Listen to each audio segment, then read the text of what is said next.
teaching is like a bad marriage. You never get your needs met, but you stay in it for the kids.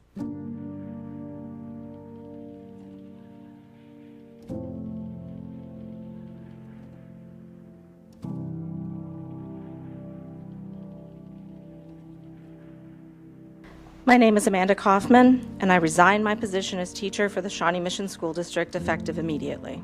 Several years ago, a good friend decided to leave education, and she said to me, "Amanda, teaching is like a bad marriage. You never get your needs met, but you stay in it for the kids."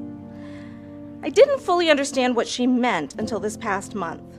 Just like a bad relationship, our communication has broken down. You aren't listening.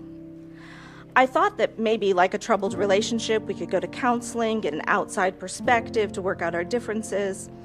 But when you fail to show up to the conversation, I finally understood that this just isn't going to work. The kids and I deserve better.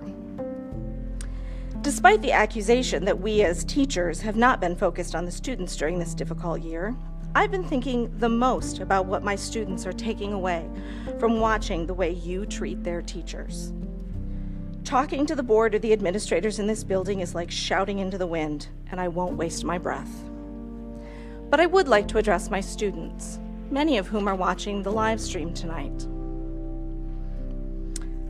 All right, guys, you all know that the most important lesson I want you to take away from your time with me is just because you can doesn't mean you should. Usually I'm applying that lesson to technology violations or intellectual bullying. But it's true in life as well. I could accept this contract, smile, and stay silent about the lies the district perpetuates about its teachers, but that doesn't mean I should. I hope that in your future relationships, whether they be personal or professional, that you will walk away when you should. Just because you can accept less for yourself doesn't mean you should. Here's another important lesson. Despite what you may be told, respect should not have to be earned. It is owed to you as a human being, especially by those who have power over you in some way. Disrespect in an uneven power dynamic is bullying.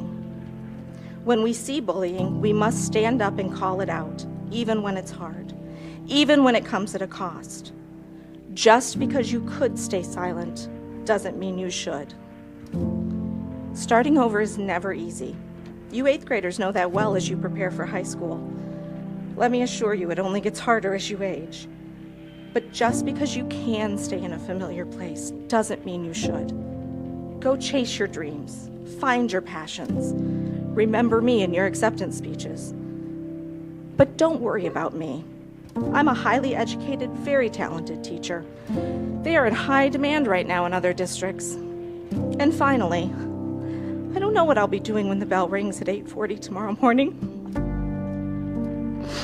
But I won't be greeting you in the hallways.